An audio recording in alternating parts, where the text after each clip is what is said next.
Warning. Our YouTube channel and its videos may contain scenes, language, and content that may not be appropriate for all audiences. These videos include surveillance footage, undercover pursuit of suspects, actual police and rescue operations, and fearless confrontations. If you do not approve of the content, please do not watch our videos. If you wish to continue, we strongly advise that you proceed with caution. Viewers' discretion is advised.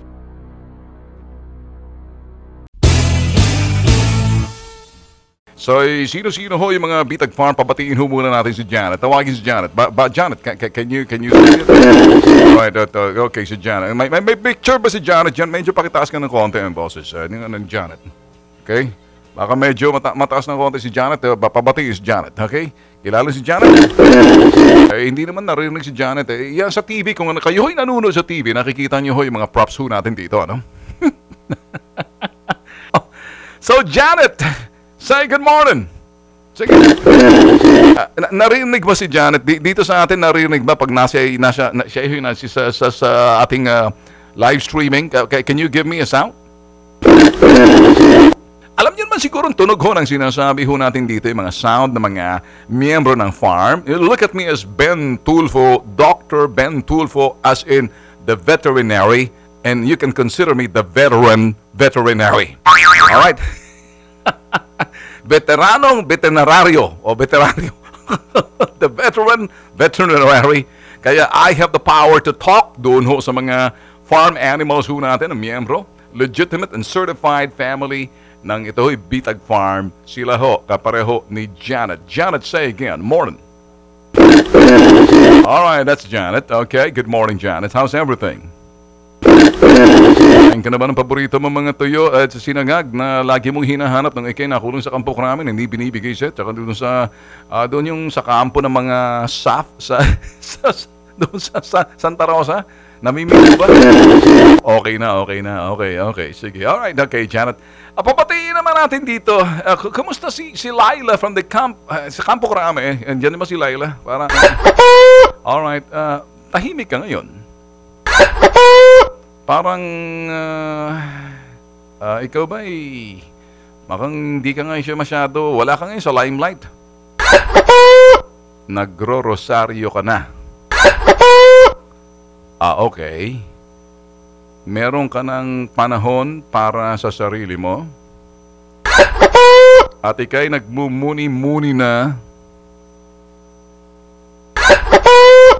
Kaya naman, nakikita mo ngayon, in solitude, there is strength. Mas matibay na ngayon ang loob mo kasi nakikita mo na kung ano yung mga bagay na kung saan pag wala na sa iyo, tsaka mo sila nalalaman at nare-realize when they're no longer there, that's when you realize yung kanilang kahalagahan. Kaya mahalaga kapag ikay nasa labas. Tama? Iba pag ikay nasa loob. Nabibisita ka ba ng mga ibang miyembro ng farm family natin dyan? Sinong malimit bumisita sa iyo?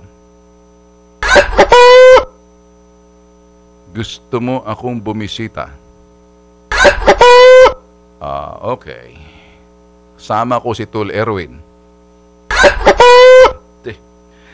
Pag kami bumisita ni Tul Erwin sa iyo, baka ikay makonvert ni Tul Erwin sa kanyang mga aklat at may mga talata.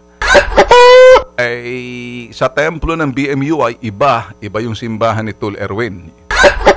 Okay, para sa akin, kumusta ka ba dyan? Gusto mong dalhan kita ng paborito mong saging? Nilagang saba na wag masyadong hinog? Siyempre, pag pumunta ako rin, hindi kita susubuan dyan. Kumain ka mag-isa mo, mahirap na. Gusto mo ng saba na sinasawsaw sa bagoong?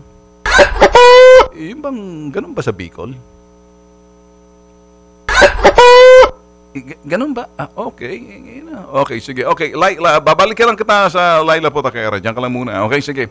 Alright, so nakita niyo na huma si Laila Putakera. Ay, si Sunny nga pa. Si Sunny T papatiin.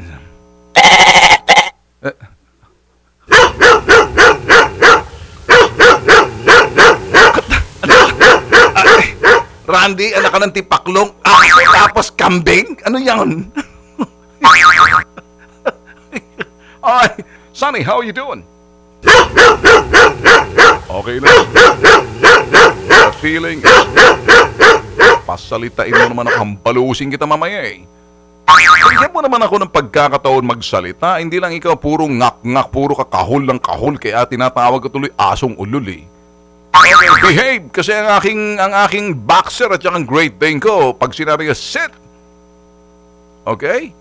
Alam mo naman galing ka sa PMA. May kunting disiplina naman dyan. Okay? Let's do it this way. Prim and proper. Good morning, Sonny. How you doing? I'm fine. And how are you, Mr. Ben Tulfo? I'm okay too. Did you eat your breakfast, Mr. Sonny T? Alright. Diyan ka lang muna, ano? This is a... Okay. Alright, yan ho si Sonny T. May mga miyembro ho ito na mga sinasabing opposition ho. Sila ho yung nag-o-oppose dito sa ano, sa farm. Okay, ready na ba tayo sa isang ano pa, sa isang ano natin? Miyembro ng farm animal na, kasi yesterday, in-interview na ho natin, in-unveil na ho natin si VP Lenny. Si Kiko, ready na ba? Ready na ba si Risa? Si Risa H? Ready na? Grabe naman yan, parang pito. si Risa nga. Walang iya, pati tunog mo, lagi ka may kasamang gitara, ang lalakas ng hakbang mo. Ostrich ho yun, si Risa. Okay? Yan ho si Risa, miyembro ng farm. Bukas, si Franklin naman. Kilala nyo, papakita ko lang, wag mo na. Kung kayo ho'y nanonood sa amin sa TV, sino ho si Franklin? Meron na ba, ready na ba si Franklin? Si Franklin D. Hindi pa? So, hindi pa. Okay. Okay. So, wala pang tunog, pero kilala nyo na ho, yung ano, na medyo, siya ho'y,